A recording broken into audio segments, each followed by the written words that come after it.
Baba Yaga.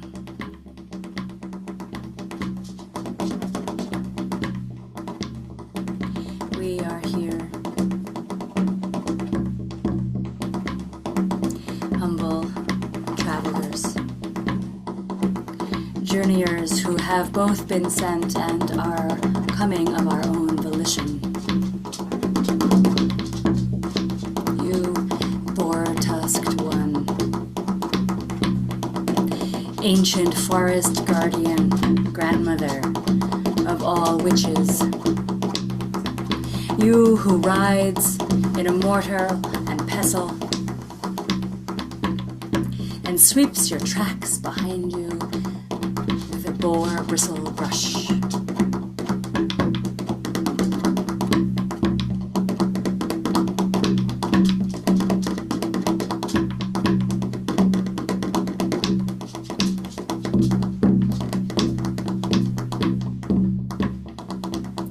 Please tell your story through me, and may our hearts be pierced so that the authentic truth of who we truly are, why we have come, and what our heart's desires are, might be revealed.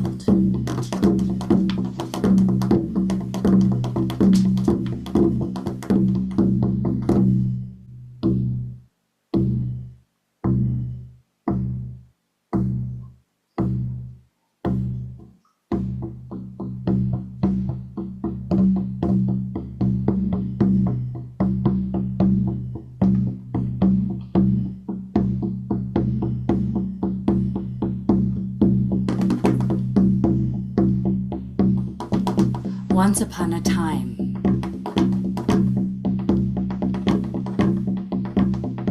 once upon an ancient time,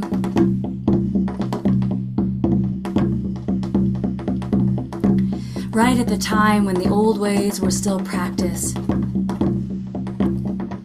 but Russia was being Christianized. Right at that time of forgetting. And also once upon a time exactly as old as you are.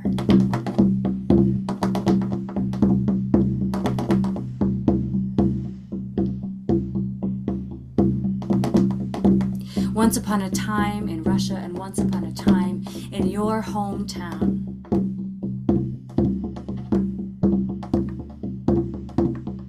With your people.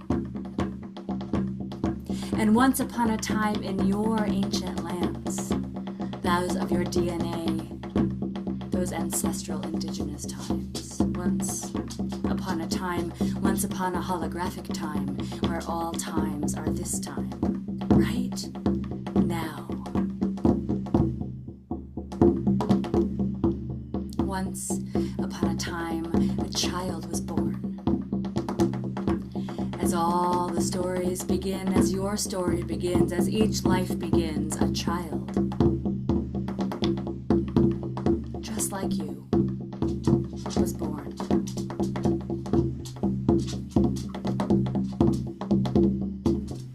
And this child's father, for this child had a mother and a father, perhaps, or perhaps this child had two mothers, or two fathers, or a grandmother, or an uncle.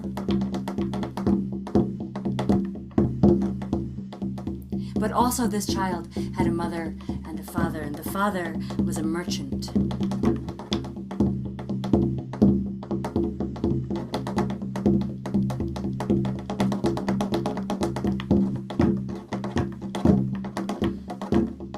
And in the beginning, the mother tended the home.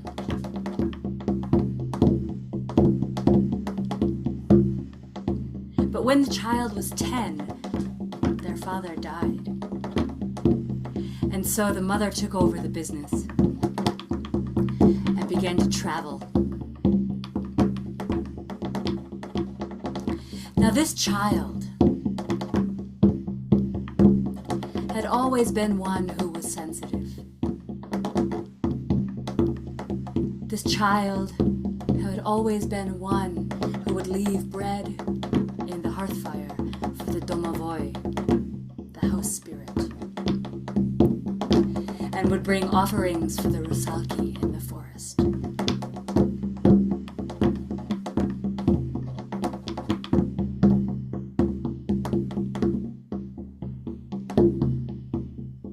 And this child grew to learn the customs of their people and greeted the morning at sunrise and the noontime and the sunset and the night.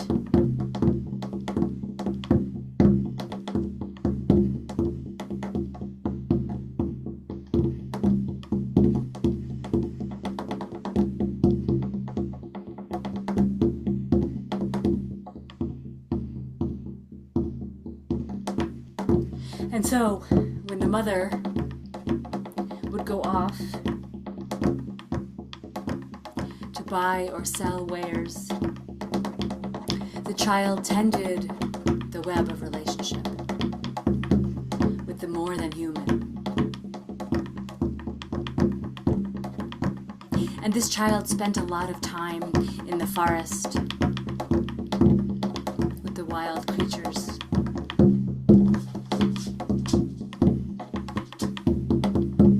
But when the mother began to travel, a tutor moved into the house so that the child would have someone there when the mother was gone. And the tutor taught the child their schooling, reading and writing, but was also a companion. They would pick mushrooms together and go fishing together and garden together and play together.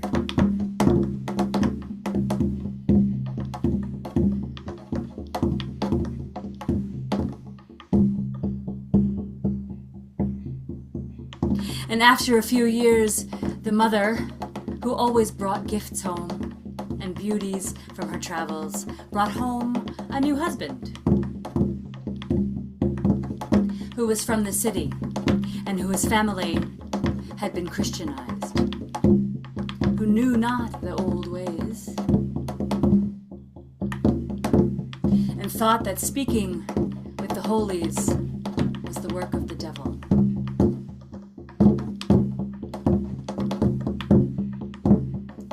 This new father could not see or understand the sensitivity of the child.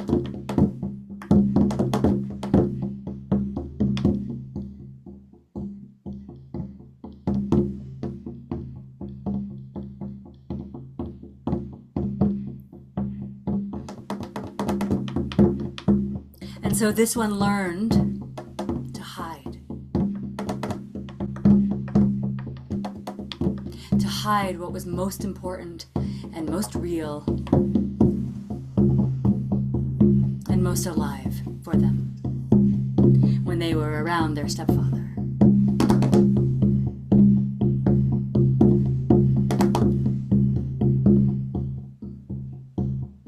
And as the years passed, this one was no longer young, was no longer a child, but was growing into the body of a gawky, awkward teenager, right there on the threshold between childhood and adulthood.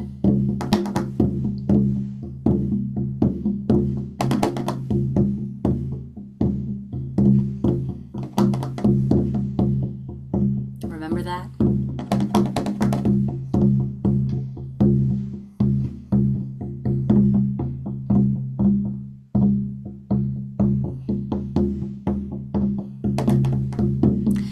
One day, while the tutor and the youth were out fishing at dawn,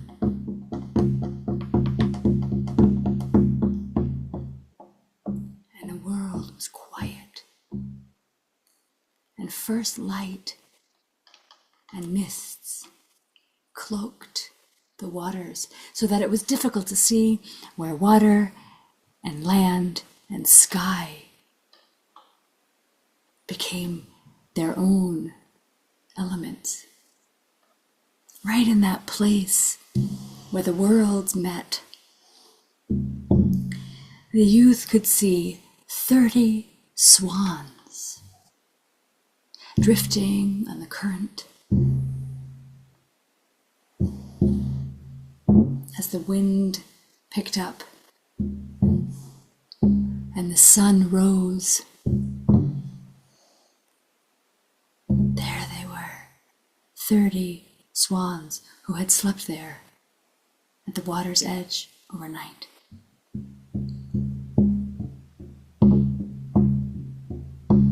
But instead of flying off, instead of flying overhead with the pink light of the dawn on their bellies and the sound of their wings singing through the air, no, instead of that, the swans began to swim towards the youth.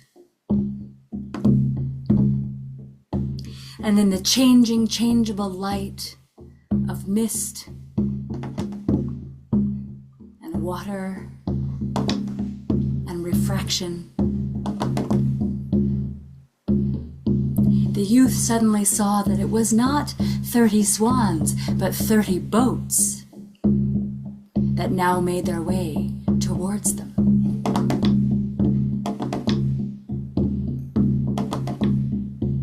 Small wooden boats with white sails, except for the one in the center. Its sails were golden.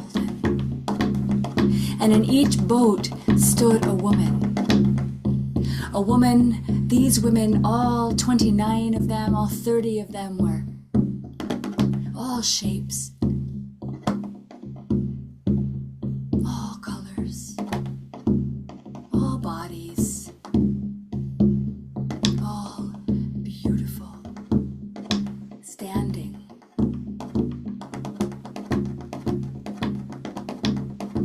Attendants, warriors, priestesses, and in the center, in the boat with the golden sail, stood the golden lady, the maiden czar.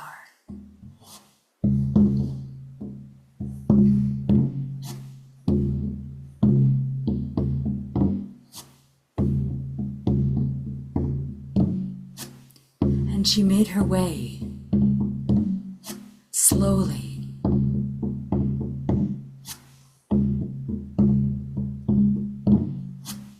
over to the youth. And the youth could hear the sound, the song of trumpet swan and wings.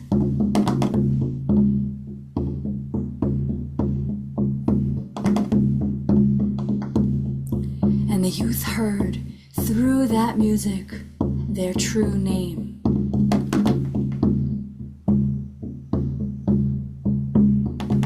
Coming to them over the water, their true name being sung to them.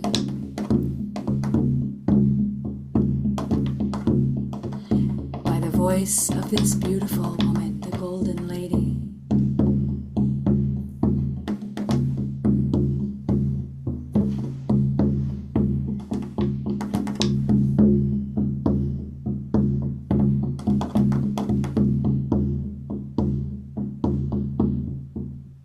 She came up to the boat there, and they gazed into each other's eyes, and the golden lady said, "I have been dreaming about you my whole life, your whole life. You have been in my dreams, and my beloved, I have fallen in love with you. And I have come here now. I have come here now to invite you to come and be with me and live with me as my beloved."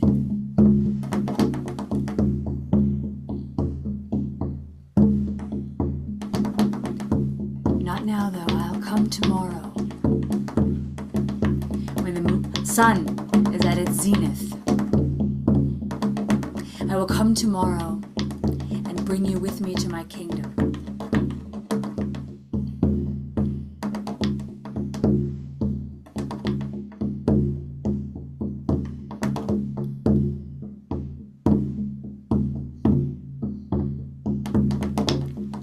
And the youth was so smitten, they were speechless.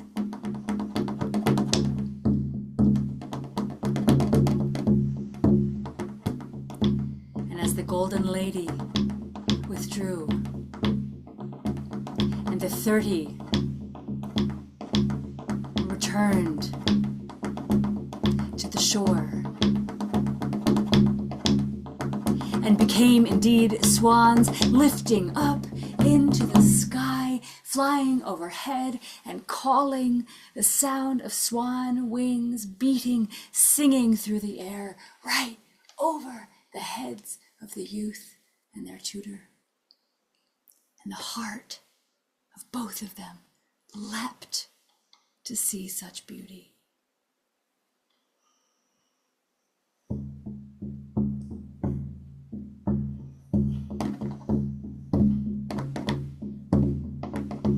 They brought their fish home and ate their breakfast, and the youth was something had happened that they could not explain and would not give back for the world, but they had been irrevocably claimed, changed. Some desire had been awoken in their heart, and they would not be fulfilled until they could be with their love. And so, in a daisy, dreamy kind of cloud of love and longing, this one moved through the rest of the day, and the stepfather noticed. And he would watch as the youth would walk across the grounds, or from one room to the other, and make strange sighing noises with a particular look in their eye. And so in the evening after supper, when the youth went up to their room, the stepfather rounded on the tutor and cajoled him in for a glass of wine and asked him, "What happened to my stepchild? They are not the same creature as they were this morning on leaving the house. You have to tell me, what happened today?" "Oh, said the tutor. "Well, you see, would you like some more wine?" said the stepfather. Now, of course, the tutor did not know how he would speak of swans turning into maidens and maidens turning into swans, and the exquisite beauty of all the different shape creature beings of these women, and the gold and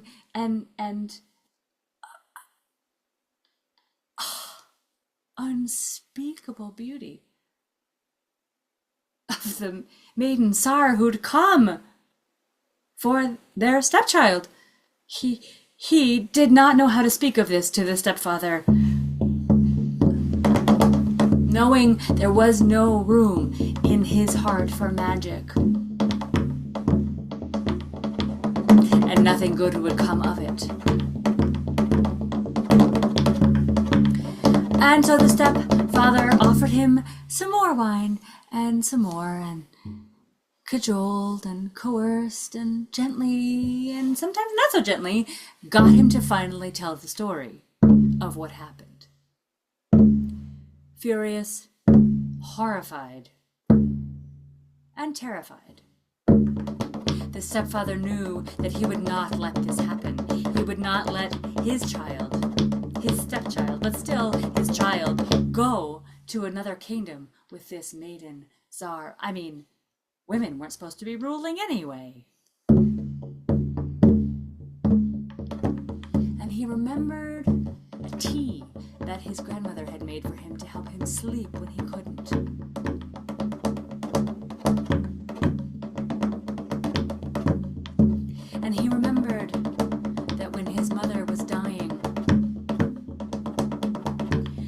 given the decoction of a particular flower so that she didn't feel any pain. And so the stepfather made the tea.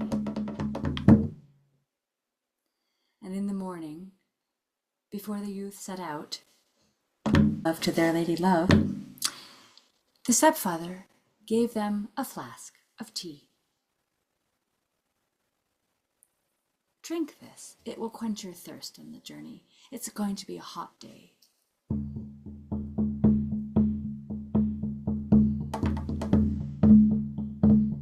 Once again, the tutor and the youth went out on the boat.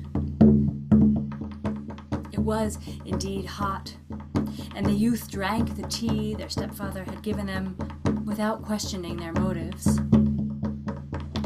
because the tutor had not brought any other water for them to drink.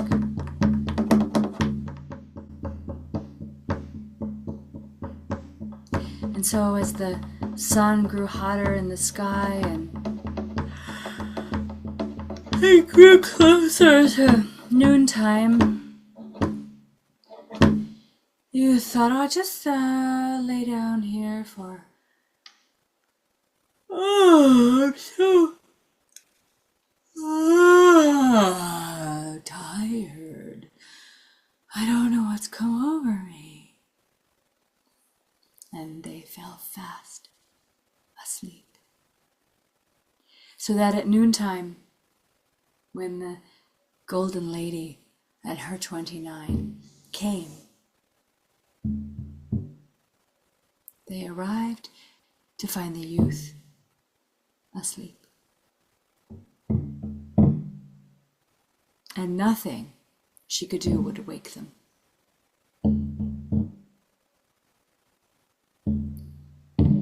And so she left a swan feather on their chest as a message that she would be back the next day.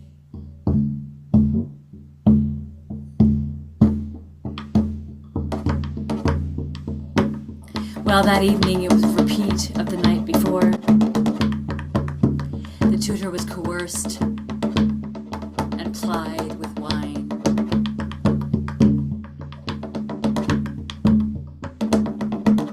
And told the stepfather everything. And again in the morning there was a flask that was given to the youth to take with them. And so they went into the boat and they drank and they slept. And when the golden lady came, nothing she could do would wake them. And so again she left a swan feather on their chest as a sign she would come the next day.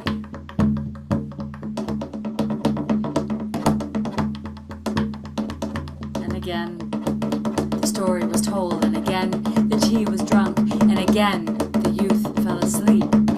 But this time the golden lady was furious. And so she left a letter in the cloak of her beloved, saying, "Your father and your tutor have betrayed you. You have slept because of some magic, some potion they've given you. If you ever want to see me again, if you ever want to see me again, because I will not be coming back, you must come to my kingdom, which is the thrice ninth kingdom on the other side of the sea." And with that, she vanished.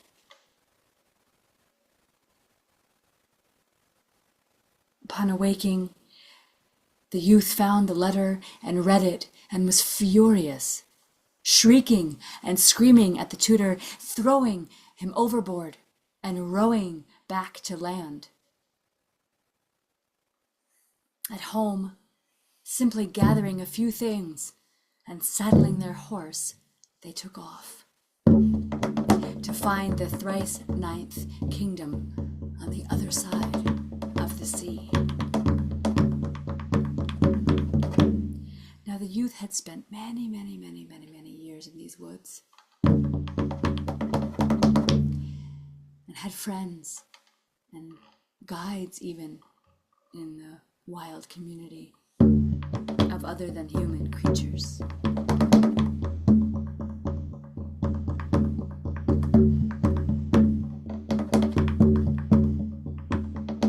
And they were guided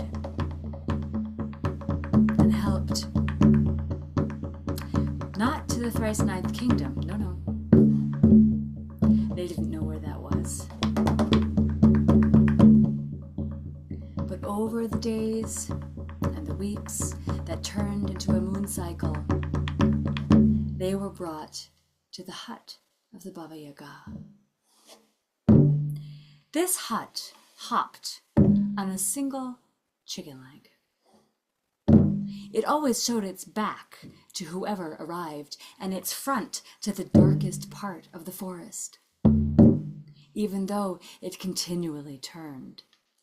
Around this hut there were 11 poles with human skulls on them, glowing a kind of strange fire. And there was a 12th pole with a conspicuously absent place for a skull. It was deathly, strangely silent. No birds sang in this darkest, deepest part of the forest.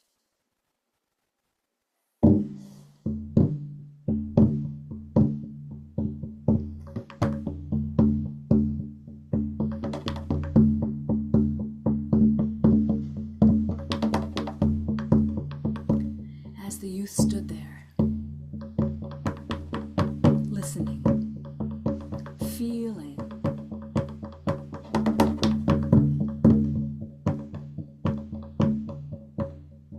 they heard an inner voice speak to the hut and tell it to turn its door to you. And so that is what the youth, who had now become a wanderer, did. You there, hut, hopping on your one chicken leg, please turn to face me, for I have need of entry. And the hut did as asked, turned around and sat down with its door facing the youth, the wanderer. And just as the wanderer was going to go up the stairs and put their hand on the doorknob, which had more of a snout and a muzzle and teeth than anything that looked like a doorknob, the Baba Yaga herself came flying through the air in her mortar, with her pestle like an oar, and a broom made of boar's hair, sweeping her tracks away behind her.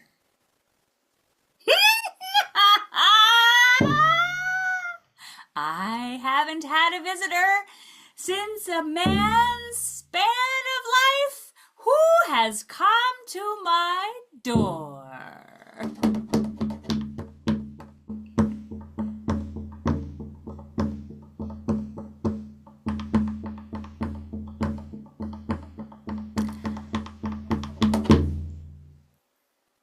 Have you come here of your own volition, or has someone sent you? Baba Yaga asks the wanderer. But the wanderer is wise in the ways. He's wise in the old ways and says, "Oh, come, grandmother. I can't be expected to answer any questions before I've been fed and given a meal. It's only seeming for a guest before you ask a question." And so the Baba Yaga begrudgingly opens the door. They go in and they eat together. It's a simple meal. The Baba Yaga eats for 10.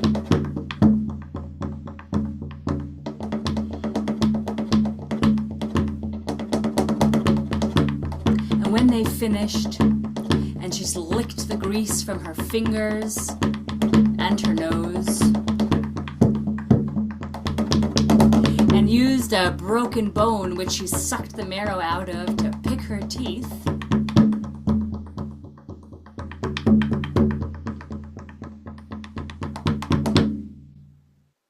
she looks again at the wanderer and says, "Now, it's time for you to answer my question. Have you come here of your own volition, or did someone send you?" "Well," said the wanderer, "I came of my own volition, but somebody definitely sent me."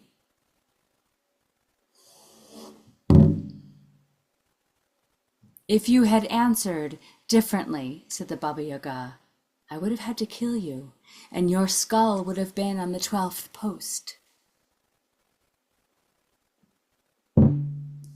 The wanderer answered, "I have answered your question.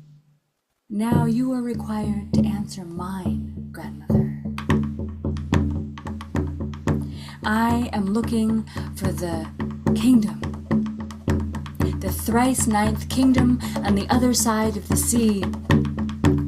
I am looking for my beloved, the golden lady."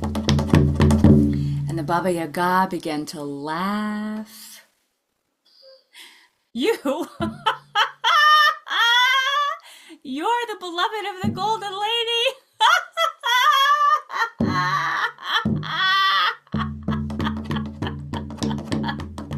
"Oh, that's the best thing I've heard in an entire lifetime of a man." She came to me and said that she had dreamt of me her whole life. And as soon as the wanderer mentioned dreams, the Baba Yaga shut her mouth, stopped laughing, and looked again at the wanderer. "No, I don't know where the thrice ninth kingdom is, but my sister does." "You have a sister?" asked the wanderer. "Oh, yes. Just down the road there. Keep going. A half a day's walk. You'll know you've arrived because you'll hear the sound of her filing her teeth."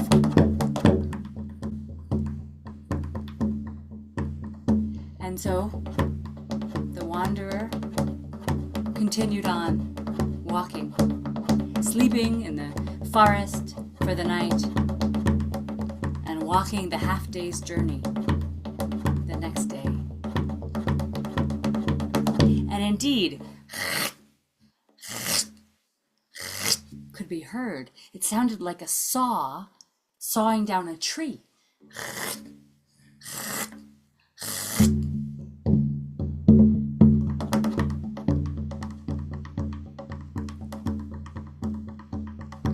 Arriving there, this time, there were 13 poles, and 12 of them had skulls on them.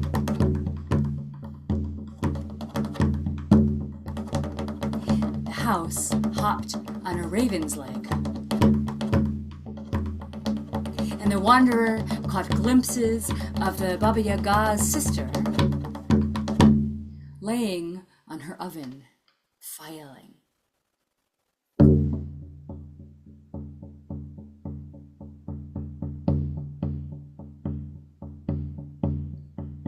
"Hello?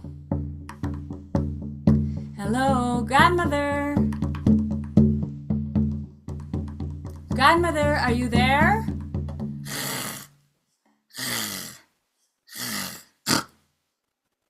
"Who's there?"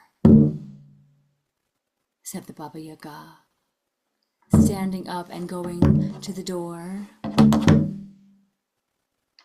"Hello, grandmother. Have you come of your own volition, or did someone send you?" said the Baba Yaga. "Oh, grandmother, you know it's not polite to ask questions of guests before you've given them to drink and to eat." "Ugh, fine." And she bade the wanderer enter and fed them and gave them delicious honey wine with herbs from the forest.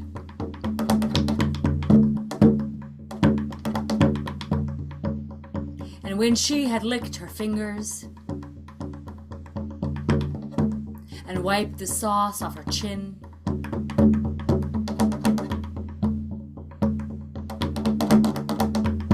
and combed it out of her hair, she turned to the wanderer and she said, "Okay, now, answer my question. Did you come here of your own volition or did someone send you?"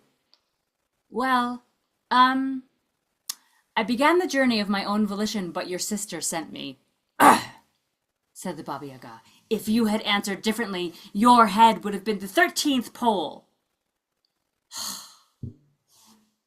"Grandmother, now that I've answered your question, you have to answer one of mine," said the wanderer. "Okay, fine, hurry up. I am a wanderer, and I long to be with my beloved, the golden lady who lives on the thrice ninth kingdom on the other side of the sea. Do you know where her kingdom is and how I can get there?" "No," said the Baba Yaga. "No, I don't. And even if I knew, I probably wouldn't tell you. But my sister does. However, you have to be careful with her. I have 13 poles outside of my house.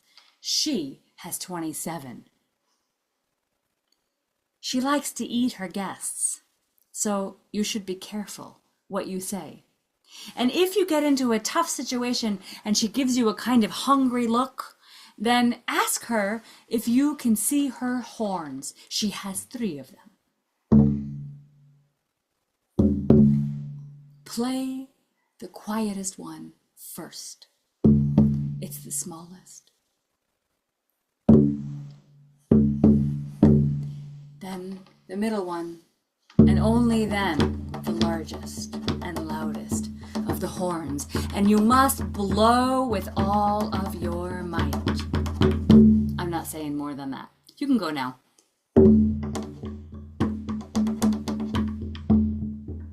The wanderer, again sleeping the night in the forest, walked on.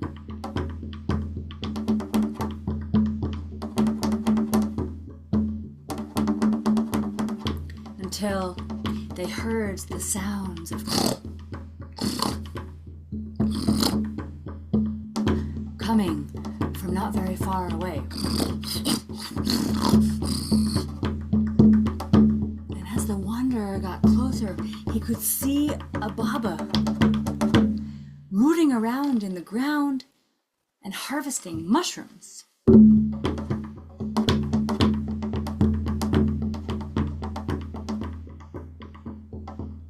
"Hello, grandmother." Grandmother?" And the Baba Yaga turned on the wanderer and came up close with her tusks jutting out of her face and her iron teeth, sniffing and smelling them.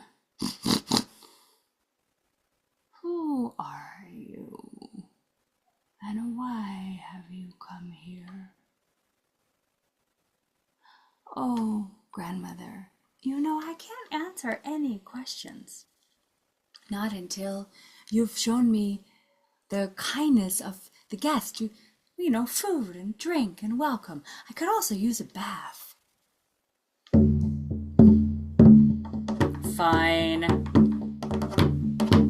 Come in."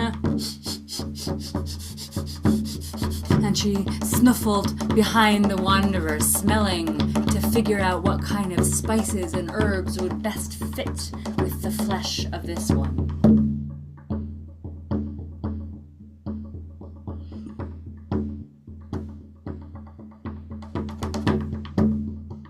They ate a feast of mushrooms.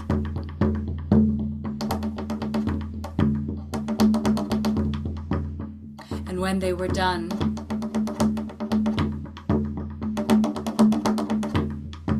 and the wanderer had bathed,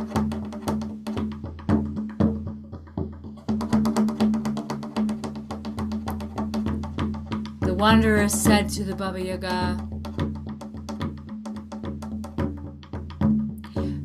"Grandmother, may I ask you a question?" No, I'm first," said the Baba Yaga. "Who are you and why have you come here? Have you come on your own volition? Or did someone send you?"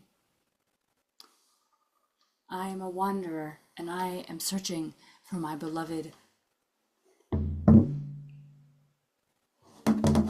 I come of my own volition, and I was sent here by your sister, and I was called here by my beloved."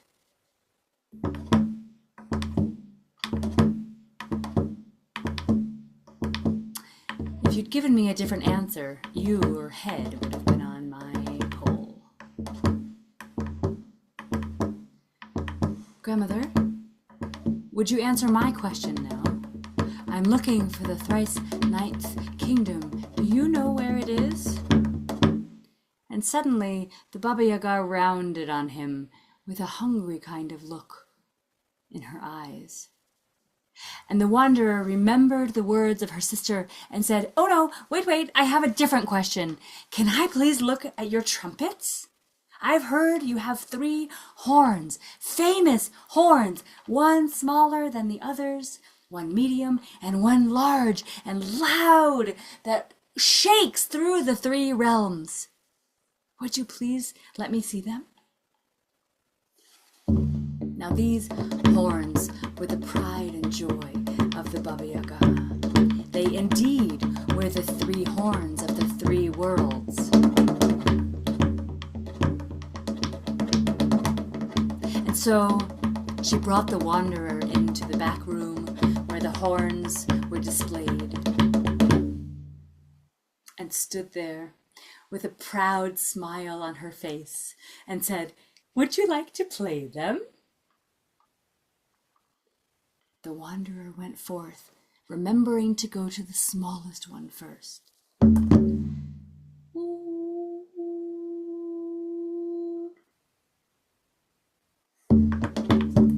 "Oh, come on, you can do better than that," said the Baba Yaga, and the wanderer went to the middle one. "Ha!"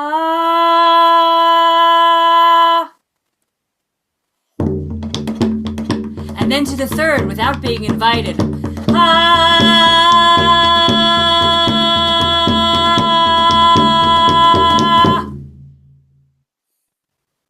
And in response to the call of the horns, a magnificent fire.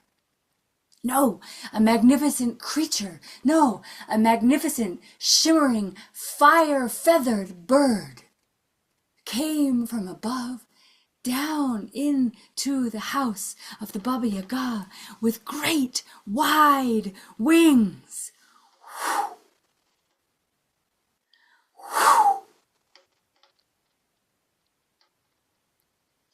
And the wanderer lifted their arms and grabbed hold of the firebird and was lifted up out of Baba Yaga's hut so quickly that the Baba Yaga could only grab a few tail feathers. Off they flew,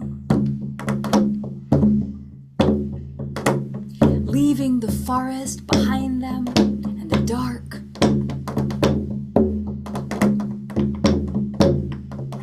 Flying above.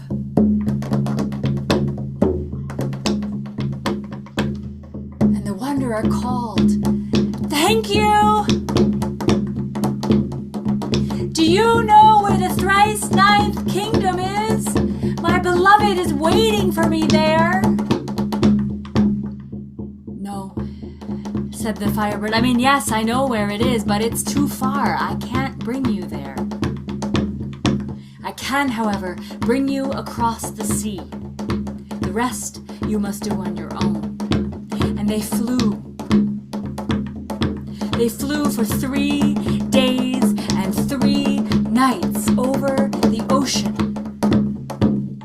And they landed on the other side at dawn.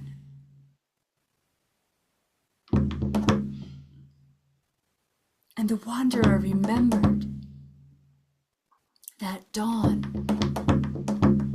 when they saw the golden lady, when they saw the swans, and they saw the ships, and the women, and the golden lady, the maiden Tsar. And they wept, and they lay themselves on the ground,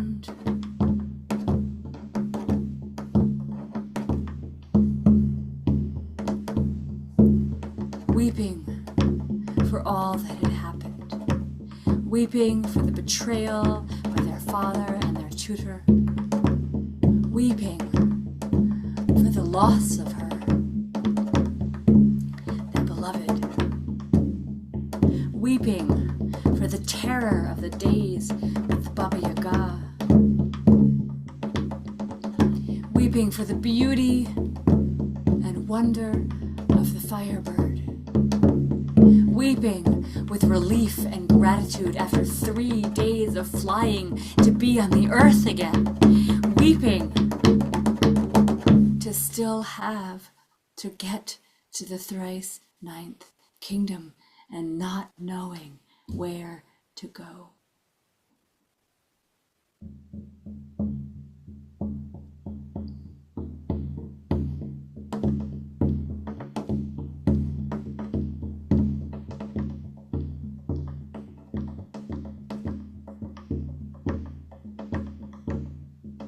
When the wanderer had wept all of the tears that they could weep, and the sea had risen because of it, when the wanderer finally opened their eyes and stood,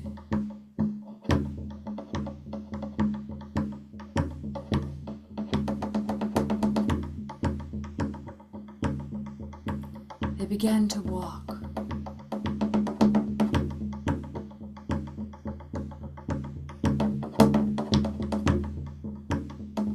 They let their feet carry them and their heart guide them, not knowing where they were going, until they came upon a house. And in that house lived an old woman.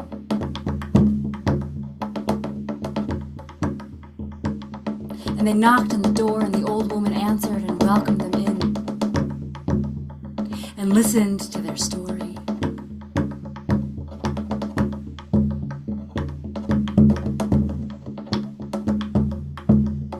And they said, My daughter is one of those swans you speak of. My daughter is one of the attendants of the Golden Lady. When she comes home tonight, I will ask her, go and hide in the closet so that you can hear everything she says. And so it's as the old woman says. The girl comes home, and the old one asks her about the Golden Lady, and if she still loves the youth from long ago that she had met. No, says the girl, no, she doesn't love them anymore, because for grief and anger and hurt, she took out her own heart and placed it in a box, a golden box, and that golden box she buried in the heart of an oak tree.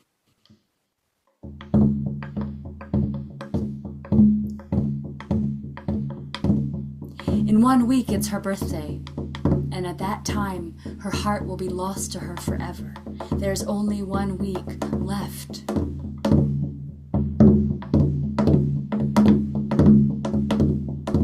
And so in the morning, when her daughter had flown off again, the old woman checked to see if the wanderer had heard everything. And they had. And so they left.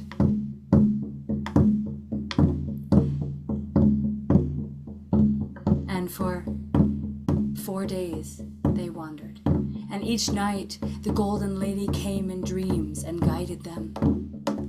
And the next day they would walk in the direction their dreams had told them.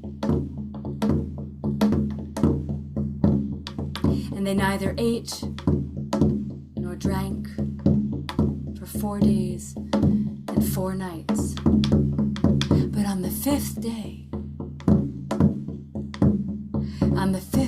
they arrived at an oak so ancient that its heart was hollow. And the wanderer stepped inside of this oak and was the wanderer no more. For they had found the heart of their beloved. They had found their heart's desire, and they became the beloved themselves.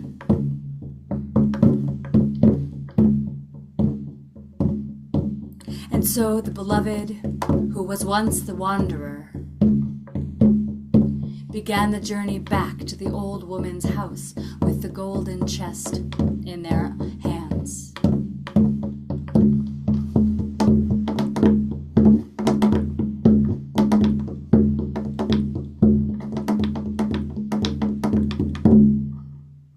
And they arrived on the morning of the 7th day, the birthday.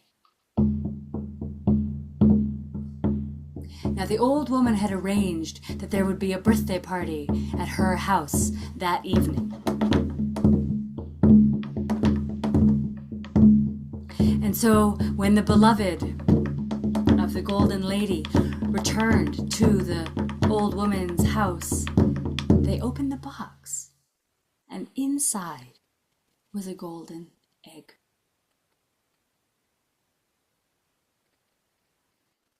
Now the old woman knew exactly what to do, dressed the beloved in beautiful clothing, and again invited them to hide themselves in the closet, but this time with the door ajar.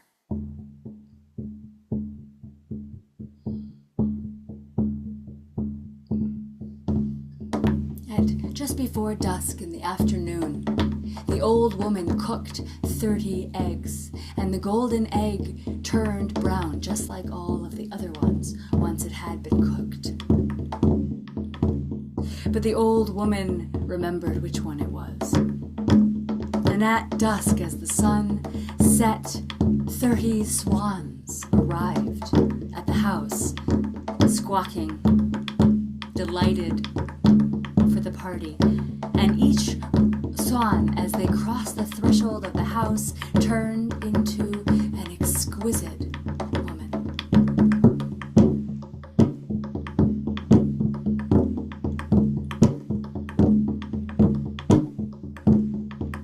One after the other, they entered.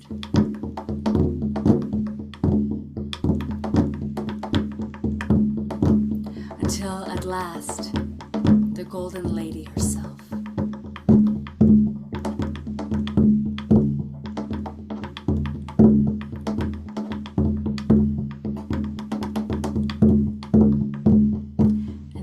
Sat down to eat their eggs. The golden lady eating her heart back into her body, and the others eating ordinary chicken eggs.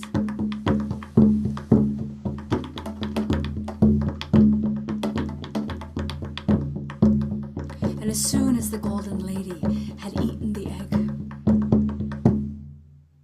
she began to remember the face of the youth she had loved.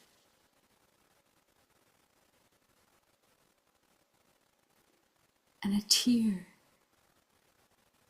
rolled down her cheek, and a wistful kind of smile played on her face. And at that moment, her beloved stepped out of the closet and revealed themselves And the two made eye contact for the first time in so long. This one who had been a youth, who was now her beloved. And they moved towards each other, softly and tenderly and passionately, and they embraced. And they spent the whole of the evening together, celebrating. And in the morning,